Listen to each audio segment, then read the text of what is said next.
ମାତ୍ର ଉପାଶ୍ରିତ ବିଶେଷ କରି ଆଶ୍ରୟ ନେଇ ଯେ ଯେ କହି ଅପି ମଧ୍ୟ ସ୍ୟୁ ହୁଏ ପାପ ଜନ୍ମ ନିଜ ପରିବାରରେ ଜନ୍ମ ପାପ ଜନ୍ମ ସ୍ତ୍ରୀ ସ୍ତ୍ରୀ ଲୋକମାନେ ବୈଶ୍ୟା ବୈଶ୍ୟମାନେ ତଥା ମଧ୍ୟ ଶୂଦ୍ର ଶୂଦ୍ରମାନେ ते अपि ସେମାନେ ମଧ୍ୟ ଜାନ୍ତି ଜାନ୍ତି ପରାମ ପରମ ଗତି ଗତି।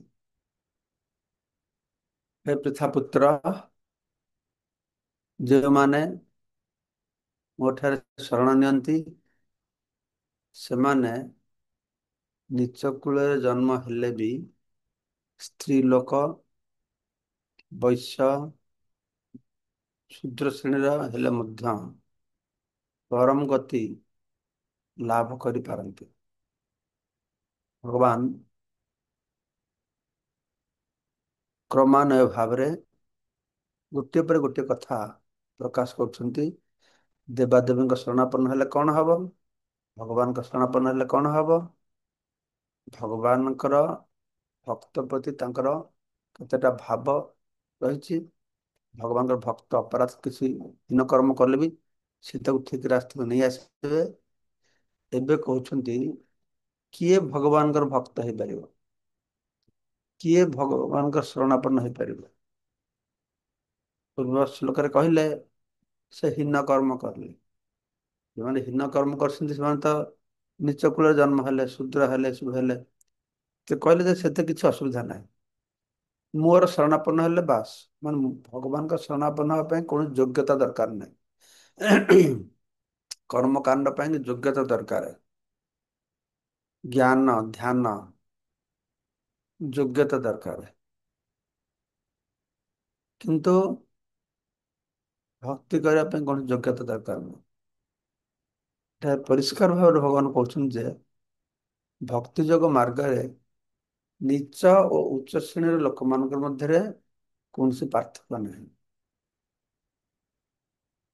ହଁ, ସୂଚି ହଏ ମୁଚି ହଏ ଯଦି ହରି ତ୍ୟଜେ, ମୁଚି ହଏ ସୂଚି ହଏ ଯଦି ହରି ଭଜେ। ଯିଏ ଯେତେ ସୂଚି ହଉନା କାହିଁକି ଯଦି ହରି ତ୍ୟାଗ କରେ ସେ ମୁଚି, ଆଉ ଯିଏ ଯେତେ ମୁଚି ହେଲେ ବି ଯଦି ହରି ଭଜନ କରେ ହେଲେ ସେ ସବୁଠୁ ପବିତ୍ର। ତ ହରି ଭଜନରେ ଭଗବାନଙ୍କ ପାଖେ ଶରଣାପନ୍ନ ହେବାର ଯୋଗ୍ୟତା ପ୍ରତିଟି ମଣିଷଙ୍କର ରହିଛି। କେବଳ ମଣିଷ ନୁହଁ, ଆମେ ଦେଖୁଛେ ପଶୁ ପକ୍ଷୀ ମାନେ ବି ବହୁତ ଭଗବାନଙ୍କର ଭକ୍ତ ଅଛନ୍ତି ନା। ପଶୁ ପକ୍ଷୀ ମାନେ ଭଗବାନଙ୍କର ଭକ୍ତ ହେଇକି ଉଦ୍ଧାର ପାଇଛନ୍ତି। ଗଜରାଜ ପଶୁ ସେ ଉଦ୍ଧାର ପାଇଲେ, ଅସୁର ମାନେ ବି ଭଗବାନଙ୍କ ଭକ୍ତ ହେଇଯାଇଛନ୍ତି, ଅସୁର କୂଳରେ ଜନ୍ମ ହେଇଛନ୍ତି ପ୍ରହ୍ଲାଦ ମହାରାଜ, ସେ ପରମ ଭକ୍ତ। ଯଦି ଅସୁର କୂଳରେ ଜନ୍ମ ହେଇଥିବା ଲୋକ ତାର ବି ଯୋଗ୍ୟତା, ସେ ବି ଭଗବାନଙ୍କର ଭକ୍ତ ହେଇପାରେ।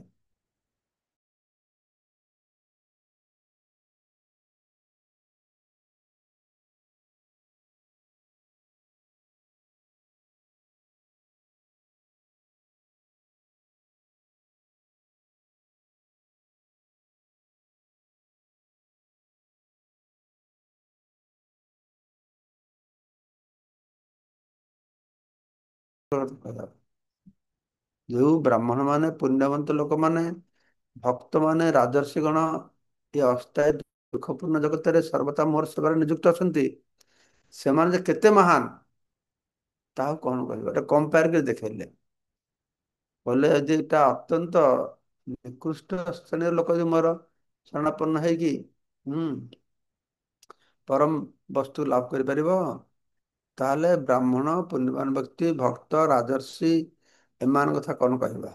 ସେଥିପାଇଁ କି ଅନିତ୍ୟମ ଅସୁଖମ ଲୋକମ ଇମମ ପ୍ରାପ୍ୟ ଭଜସ୍ୱ ମାମ୍, ଏଇ ଅନିତ୍ୟ ସୁଖ ରହିତ ଜଗତରେ ଜନ୍ମ କରି ମୋର ଭଜନ କର। କଥା ପ୍ରସଙ୍ଗ ମୁଁ ପରବର୍ତ୍ତୀ ଶ୍ଲୋକଟା କହିଲି, ଏଇ ତାତ୍ପର୍ଯ୍ୟ ହଉଛି, ଏଇ ଶ୍ଲୋକ ତାତ୍ପର୍ଯ୍ୟ ହଉଛି ଯେ ଭୌତିକ ଜାଗତିକ ଜୀବନରେ ଏଇ ପ୍ରକାର ଶ୍ରେଣୀ ବିଭାଗ ଅଛି। ଏ ଯେ ଉଚ୍ଚ ନିଚ, ବ୍ରାହ୍ମଣ କ୍ଷତ୍ରିୟ ବୈଶ୍ୟ ଶୂଦ୍ର, ଏଇଟା ହଉଛି ଭୌତିକ ସ୍ତରର ଶ୍ରେଣୀ ବିଭାଗ। ଉନ୍ନତ ସ୍ତରରେ ଶ୍ରେଣୀ ବିଭାଗ ନାହିଁ। ଯେ ବ୍ୟକ୍ତି ଭଗବାନଙ୍କ ଦିବ୍ୟ ସେବାରେ ନିଯୁକ୍ତ, ତା ପାଇଁ ଏ ପ୍ରକାର ଶ୍ରେଣୀ ବିଭାଗ ନାହିଁ। ବର୍ତ୍ତମାନ ଯୁଗରେ ବର୍ଣ୍ଣ ବୈଷମ୍ୟ ନେଇକି ସାରା ପୃଥିବୀରେ ଆମର ସନାତନ ଧର୍ମକୁ ଖୁବ ଲୋକମାନେ ଘୃଣା କରୁଛନ୍ତି। ବର୍ଣ୍ଣ ବୈଷମ୍ୟ, ବର୍ଣ୍ଣାଶ୍ରମ ଧର୍ମଟାକୁ ବି ଘୃଣା କରୁଛନ୍ତି। ଏ ଉଚ୍ଚ ନିଚ ଭାବ ବିଭାଗ ରହିଛି, କିନ୍ତୁ ଲୋକମାନେ ବୁଝୁନାହାନ୍ତି ଏଇଟା ହଉଛି ଭୌତିକ ସ୍ତରର କଥା। ଚିନ୍ମୟ ସ୍ତରରେ ଏସବୁ ଭେଦଭାବ ନାହିଁ। କିନ୍ତୁ ଲୋକମାନଙ୍କ ମଧ୍ୟ ଚିନ୍ମୟ ସ୍ତରଟା କଣ ଜିନିଷ ଜଣା ନାହିଁ, ଏ ଭୌତିକ ସ୍ତରଟାକୁ ସେମାନେ କହୁଛନ୍ତି। କାହିଁକି ନା ଏ ବର୍ଣ୍ଣ ବିଦ୍ୱେଷ ଭାବଟା, ସେଟା ବର୍ଣ୍ଣାଶ୍ରମ ଧର୍ମର ଅସଲ ଉଦ୍ଦେଶ୍ୟ ନୁହଁ। ବର୍ଣ୍ଣାଶ୍ରମ ଧର୍ମଟା କଳୁଷିତ ହେଇକି ଏ ବର୍ଣ୍ଣ ବିଦ୍ୱେଷ ଭାବ ଦେଖାଦେଲା। ବ୍ରାହ୍ମଣ ମାନେ ନିଚ ଶ୍ରେଣୀ ଲୋକଙ୍କୁ ନିର୍ଯାତନା କରିବା ଆରମ୍ଭ କଲେ। ବିଭିନ୍ନ ପ୍ରକାରର ଦେଖାଗଲା। ହଁ, ଶୂଦ୍ର ମାନଙ୍କୁ ବିଭିନ୍ନ ନିଷ୍ପେଷିତ କରାହେଲା। ଲୋକମାନଙ୍କୁ ଉଚ୍ଚ ବର୍ଣ୍ଣ ଲୋକ ନିଚ ବର୍ଣ୍ଣ ଲୋକ ଛୋଟ ବୋଲି ମନେ କରିଲେ। କିନ୍ତୁ ଆମେ ଏଠି ଦେଖୁଛେ ଭକ୍ତିରେ ଏସବୁ କିଛି ଭେଦଭାବ ନାହିଁ। ତ ପ୍ରତ୍ୟେକ ପରମ ଗତି ଲାଭ କରିବାକୁ ସକ୍ଷମ ହେଇପାରିବେ। ସେ ଉଚ୍ଚ ବର୍ଣ୍ଣ ହଉ ନିଚ ବର୍ଣ୍ଣ ହଉ। ହଁ, ଏଠି ବର୍ଣ୍ଣ ବିଦ୍ୱେଷ ନାହିଁ, ବର୍ଣ୍ଣ ବିଭେଦ ନାହିଁ। ହଁ, ଏଠି ସମସ୍ତେ ବର୍ଣ୍ଣାଶ୍ରମ ଧର୍ମର ଲକ୍ଷ୍ୟ ବି ସେଇଟା ନୁହଁ। ବର୍ଣ୍ଣାଶ୍ରମ ଧର୍ମ କଳଙ୍କିତ କଲୁଷିତ ହେଇଛି ବୋଲି ଆଜି ସାରା ବିଶ୍ୱରେ এটা ଘୃଣ୍ୟ ହେଇଯାଇଛି ବର୍ଣ୍ଣାଶ୍ରମ ଧର୍ମଟା। ଶ୍ରୀଲ ପ୍ରଭୁପାଦ ବର୍ଣ୍ଣାଶ୍ରମ ଧର୍ମ ସମ୍ପର୍କରେ ସୁନ୍ଦର ବ୍ୟାଖ୍ୟା ଦେଇକି ତାଙ୍କର ପ୍ରଚେଷ୍ଟା ବର୍ଣ୍ଣାଶ୍ରମ ଧର୍ମଟା ସାରା ପୃଥିବୀରେ ପ୍ରତିଷ୍ଠିତ ହବ ଯଥାଯଥ ଭାବରେ। ଏ କଳଙ୍କିତ କଳୁଷିତ ବର୍ଣ୍ଣାଶ୍ରମ ଧର୍ମ ନାହିଁ, ସୁଷ୍ଠ ଯଥାର୍ଥ ବର୍ଣ୍ଣାଶ୍ରମ ଧର୍ମ ପ୍ରତିଷ୍ଠିତ ହେଇପାରିବ, ତାହେଲେ କଣ ହବ? ସ୍ଥାନେ ସ୍ଥିତାଂ ସୁତଗତାଂ ତନୁ ବାଂ ମନ ବୀଜ ପ୍ରାୟ ସେ ଅଜିତ ଜିତ। ଯେ ଯୋଉ ବର୍ଣ୍ଣ ଯେ ଯୋଉ ଆଶ୍ରମରେ ରହଛ, ସେ ବର୍ଣ୍ଣ ଆଶ୍ରମରେ ସ୍ଥିତ ରହିକି ଭଗବାନଙ୍କ କଥା ଶ୍ରବଣ କୀର୍ତ୍ତନରେ ଜୀବନ ଅତିବାହିତ କର। କେତେ ସୁନ୍ଦର ଗୋଟେ ପୃଥିବୀ ଆମେ ତିଆରି କରିପାରିବା। ତ ଶ୍ରୀମଦ୍ ଭାଗବତମ ଦ୍ୱିତୀୟ ସ୍କନ୍ଦ ଚତୁର୍ଥ ଅଧ୍ୟାୟ 18 নম্বର ଶ୍ଲୋକରେ କୁହାଯାଇଛି ଯେ, ଏପରିକି ଅତ୍ୟନ୍ତ ନୀଚ ଜାତିର ଲୋକ ଅର୍ଥାତ୍ ଚଣ୍ଡାଳ ମଧ୍ୟ ଏକ ଶୁଦ୍ଧ ଭକ୍ତର ସଂସ୍ପର୍ଶରେ ଆସିଲେ ଉନ୍ନତି କରିପାରିବ। ତାର ବହୁ ବହୁ ଦୃଷ୍ଟାନ୍ତ ଆମେ ପୁରାଣରେ ଦେଖିଛେ। ରତ୍ନାକରଠୁ ଆରମ୍ଭ କରିକି ଆଉ ବିଭିନ୍ନ ଭକ୍ତ ରହିଛନ୍ତି। ହାଲ ବେଗ ଇତ୍ୟାଦି ମୁସଲମାନ ଘରେ ଜନ୍ମ ହେଇକି ବି ସେମାନେ କେତେ ବଡ ଭକ୍ତ ହେଇଗଲେ। ତେଣୁ ଭକ୍ତି ଯୋଗ ଏକ ଶୁଦ୍ଧ ଭକ୍ତର ନିର୍ଦ୍ଦେଶ ଏତେ ଶକ୍ତିଶାଳୀ ଯେ ସେଠାରେ ଉଚ୍ଚ ନିଚ ଶ୍ରେଣୀର ଲୋକ ମଧ୍ୟରେ କୌଣସି ପାର୍ଥକ୍ୟ ନାହିଁ। ଶୁଦ୍ଧ ଭକ୍ତର ସଂସ୍ପର୍ଶରେ ଆସିକି ଯେତେ ନିକୃଷ୍ଟ ହୀନ କର୍ମରେ ଯୁକ୍ତ ଥିବା ମଣିଷ ବି ସେ ଭକ୍ତି ଯୋଗ ପାଳନ କରିବା କ୍ଷମତା ଲାଭ କରିପାରିବ। ଭକ୍ତି ଯୋଗ ପାଳନ କରି ସିଦ୍ଧି ଲାଭ କରିପାରିବ। ଯେକୌଣସି ଲୋକ ଏଇ ଭକ୍ତି ଯୋଗ ମାର୍ଗ ଗ୍ରହଣ କରିପାରେ। ଦେଶ କାଳ ପାତ୍ରର କୌଣସି ବିଚାର ନାହିଁ। କୋଉ ଦେଶର ଲୋକ, ତା ବୟସ କେତେ, ଛୋଟ ଛୁଆ ନା ବୁଢା ନା ଯୁବକ, ହଁ, ସେ ହିନ୍ଦୁ ମୁସଲିମ ଖ୍ରୀଷ୍ଟିଆନ କିଛି ବିଚାର ନାହିଁ। ଭକ୍ତି ମାର୍ଗ ସମସ୍ତେ ଗ୍ରହଣ କରିବେ। ଅତ୍ୟନ୍ତ ସରଳ ବ୍ୟକ୍ତି ଏକ ଶୁଦ୍ଧ ଭକ୍ତର ନିର୍ଦ୍ଦେଶରେ ସାଧନା କଲେ ବିଶୁଦ୍ଧ ହବ। ଭକ୍ତି ଯୋଗର କରିବାର ଉପାୟଟା ହଉଛି ତ ସରଳ ହବାକୁ ପଡିବ। ତମେ ଯୋଉ ପ୍ରକାର ଯୋଉ ପରିବେଶର ଲୋକ ହବ ନା କାହିଁକି ସରଳ ମନରେ ହେବାକୁ ପଡିବ। ଆଉ ଶୁଦ୍ଧ ଭକ୍ତଙ୍କ ନିର୍ଦ୍ଦେଶରେ ସାଧନା କରିବାକୁ ପଡିବ। ଶୁଦ୍ଧ ଭକ୍ତ ନିର୍ଦ୍ଦେଶ ପାଳନ କରିବାକୁ ସରଳ ହେବାକୁ ପଡିବ, ତାହେଲେ ହବ। ବିଭିନ୍ନ ପ୍ରକାର ପ୍ରାକୃତିକ ଗୁଣ ଅନୁସାରେ ମାନବ ସମାଜରେ ନିମ୍ନ ମତେ ଶ୍ରେଣୀ ବିଭାଗ କରାଯାଇଅଛି। ସତ୍ୱଗୁଣ ବିଶିଷ୍ଟ ବ୍ରାହ୍ମଣ, ରଜଗୁଣ ବିଶିଷ୍ଟ କ୍ଷତ୍ରିୟ ବା ଶାସକ ବର୍ଗ, ରଜ ତମଗୁଣ ମିଶ୍ରିତ ବୈଶ୍ୟ ବଣିକ ଶ୍ରେଣୀର ଲୋକ, ତମଗୁଣ ବିଶିଷ୍ଟ ହଉଛି ଶୂଦ୍ର ଶ୍ରେଣୀର ଲୋକ, ଯୋଉମାନେ ସବୁ ଅନ୍ନ ବର୍ଣ୍ଣ ଲୋକଙ୍କର ସେବା କରନ୍ତି। ଶୂଦ୍ର ଭିତରେ ଆଗେ ଧୋବା, ବାରିକ, ଆଉ ଯୋଉ ସବୁ କଣ୍ଡରା ଏମାନେ ସବୁ ଶୂଦ୍ର ଶ୍ରେଣୀ। କିନ୍ତୁ ଆଜିକାଲି ତ ମୋର ମନେ ହୁଏନା ଯାଇନା ଗାଁ ଗହଳିରେ ଆଉ ସେଇ ଧୋବା ଅଛନ୍ତି କି ନାହିଁ। ଆଗେ ସବୁ ଧୋବା ଥିଲେ, ଏବେ ତ ସବୁ ଲଣ୍ଡ୍ରି ଖୋଲିଲେଣି। ଯେକୌଣସି ବ୍ରାହ୍ମଣ ଲୋକ ବି ଲଣ୍ଡ୍ରି ଖୋଲିକି ବସିଲେଣି।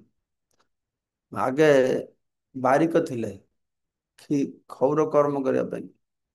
ଏବେ କଣ ଅବସ୍ଥା ମୁଁ ଜାଣିନି।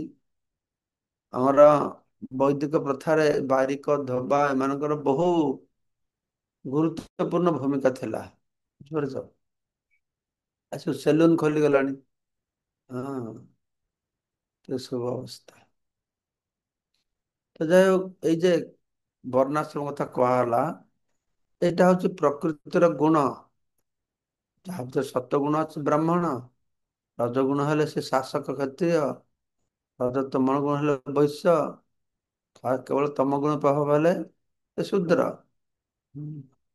ଚତୁର୍ବର୍ଣ୍ଣ ଶିଷ୍ଟ ଗୁଣ କର୍ମ ବିଭାଗ ସହ ଗୁଣ ଅନୁସାରେ, ତାର କର୍ମ ଅନୁସାରେ ସେ ଗୋଷ୍ଠୀର ଅନ୍ତର୍ଭୁକ୍ତ ହବ।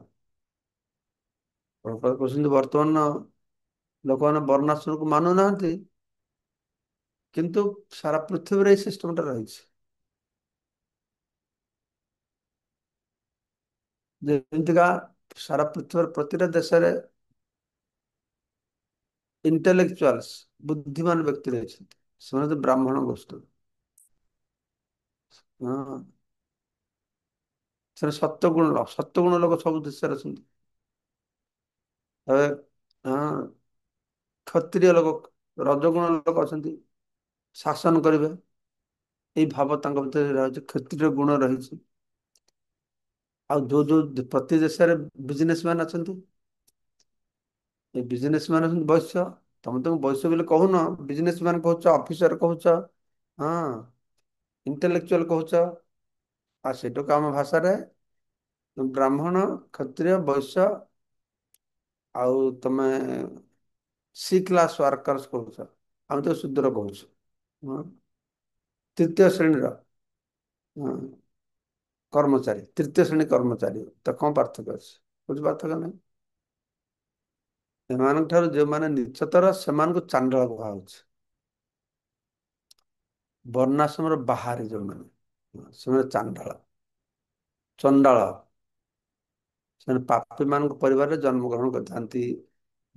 ମାନେ ସେମାନେ ପୂର୍ବ କର୍ମ ଅନୁସାରେ ଏମିତି ଗୋଟେ ଘରେ ଜନ୍ମ ହୁଅନ୍ତି, ଯେ ଜନ୍ମରୁ ହିଁ ଖାଲି ପାପ କରିବେ, ଜନ୍ମ ହିଁ ପାପ କରିବେ। ସେଠି ତାଙ୍କ ଧର୍ମରେ ପରିଣତ ହେଇଯାଏ। ହଁ, ସାଧାରଣତଃ ଯୋଉମାନେ ପାପୀ ମାନଙ୍କ ପରେ ଜନ୍ମ କରନ୍ତି, ମାନେ ଉଚ୍ଚ ଶ୍ରେଣୀ ଲୋକଙ୍କ ଦ୍ଵାରା ଆଦୃତ ହୁଅନ୍ତି ନାହିଁ। ଉଚ୍ଚ ଶ୍ରେଣୀ ଲୋକମାନେ ତାଙ୍କୁ ଭଲ ପାଆନ୍ତି। କିନ୍ତୁ ଭକ୍ତିରେ ବା ହରିନାମରେ ପ୍ରଭାବଟା ହଁ, ବେଶୀ ଏଇ ଚଣ୍ଡାଳ ଶୂଦ୍ର ମାନଙ୍କ ଉପରେ ବେଶୀ ଭଲ କାମ କରେ। ହରିନାମ ଏତେ ଶକ୍ତିଶାଳୀ ଯେ ଯେତେ ପତିତ ହଉ ତାପରେ ବେଶୀ କାମ କରେ। ସାଧାରଣତଃ ଯୋଉମାନେ ପାପୀ ମାନଙ୍କର ପରିବାରରେ ଜନ୍ମଗ୍ରହଣ କରନ୍ତି, ବ୍ରାହ୍ମଣ ମାନେ ତାଙ୍କୁ ଭଲ ପାଆନ୍ତିନି। କିନ୍ତୁ ଭକ୍ତି ଯୋଗ ମାର୍ଗରେ ସେଭଳିଆ ନୁହଁ। ଭଗବତୀ ସେବା ମାର୍ଗ ଭଗବାନଙ୍କ ଶୁଦ୍ଧ ଭକ୍ତର ସଂସ୍ପର୍ଶ ଲାଭ ଏତେ ଶକ୍ତିଶାଳୀ ଯେ ନିଚ ଶ୍ରେଣୀର ଲୋକ ମଧ୍ୟ ଏହା ସଂସ୍ପର୍ଶରେ ଆସିଲେ ଜୀବନରେ ପରମ ଗତି ଲାଭ କରିବେ। ବ୍ରାହ୍ମଣ ମାନେ ନିଚ ଶ୍ରେଣୀର ଲୋକଙ୍କୁ ହେୟ ମନେ କରିଛନ୍ତି, ଅଜ୍ଞ ବୋଲି ମନେ କରୁଛନ୍ତି। ତାଙ୍କ ପ୍ରତି ଅଲଗା ମନୋଭାବ ପୋଷଣ କରୁଛନ୍ତି। ଶୁଦ୍ଧ ଭକ୍ତ ମାନଙ୍କର ଏଇଭଳିଆ ନୁହେଁ। ଶୁଦ୍ଧ ଭକ୍ତ ଉଚ୍ଚ ନିଚ ସମସ୍ତଙ୍କୁ, ଉଚ୍ଚ ନିଚ ସମସ୍ତଙ୍କୁ ସଙ୍ଗ ଦେବେ, ଆଉ ଶୁଦ୍ଧ ଭକ୍ତଙ୍କ ସଂସ୍ପର୍ଶରେ ଆସିଲେ ସମସ୍ତେ ଉଦ୍ଧାର ପାଇବେ। ଆମେ ଦେଖିବା ନା, ଶିଲ ପ୍ରଭୁପାଦ ସେ ଶୁଦ୍ଧ ଭକ୍ତ। ସାରା ପୃଥିବୀରେ କେତେ ନିଚ ଶ୍ରେଣୀର ଲୋକ ସେ ମୁସଲମାନ, ଖ୍ରୀଷ୍ଟିଆନ, ଇହୁଦି, ଗୋ ମାଂସ ଭକ୍ଷଣକାରୀ ଲୋକ, ଗୋ ରକ୍ତ ପାନକାରୀ ଲୋକ, ୟାଠୁ ବେଳିକ ଆଉ ନିକୃଷ୍ଟ ଲୋକ କିଏ ହେଇପାରେ ହେଇପାରେ? ହୁଁ। ଏସବୁ ଚଣ୍ଡାଳ ଗୁଡାକ। ବ୍ରାହ୍ମଣ କ୍ଷେତ୍ର ବୈଶ୍ୟ ଶୂଦ୍ର ଏ କୋଟା ଭିତରେ ଆସିବେନି। ସମସ୍ତେ ଚଣ୍ଡାଳ ଭିତରେ ଆସିବେ। ସେମାନେ ପର୍ଯ୍ୟନ୍ତ ଆଜି ସୁନ୍ଦର ଭକ୍ତ ହେଇଗଲେ, ବ୍ରାହ୍ମଣଙ୍କଠୁ ଶ୍ରେଷ୍ଠ ହେଇଗଲେ। ଭକ୍ତ ତ ବ୍ରାହ୍ମଣଙ୍କଠୁ ଶ୍ରେଷ୍ଠ। ବୁଝିଲେ?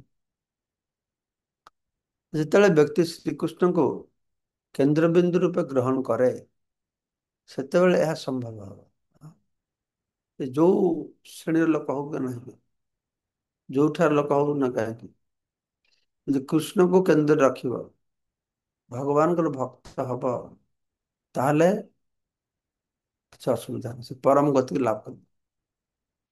ବ୍ୟକ୍ତି ସମ୍ପୂର୍ଣ୍ଣ ରୂପରେ କୃଷ୍ଣଙ୍କୁ କେନ୍ଦ୍ର ରୂପେ ଗ୍ରହଣ କରିନେବା ଉଚିତ। ତେବେ ସେ ବିଶିଷ୍ଟ ଜ୍ଞାନୀ ଓ ଯୋଗୀଙ୍କ ଠାରୁ ମଧ୍ୟ ବଡ ହେଇଯିବ।